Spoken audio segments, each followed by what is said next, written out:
Okay, honors 11 for Thursday, April 16th.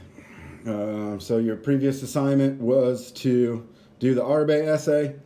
So get that to me as soon as you can, please. I'm going to start grading stuff this morning as soon as I'm done with this.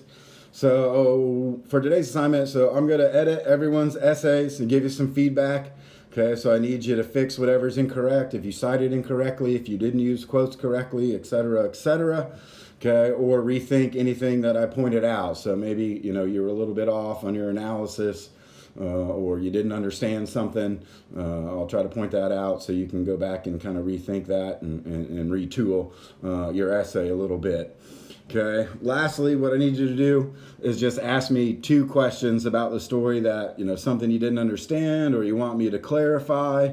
And you can just put those kind of underneath your revised essay. All right.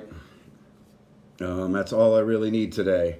So I'm not going to waste your time talking about a lot of things. I should have done that yesterday in my discussion. So as always, if you do have questions or something while you're working, shoot me a quick email and we'll try to get that taken care of. Okay? All right. I'll see you guys next week.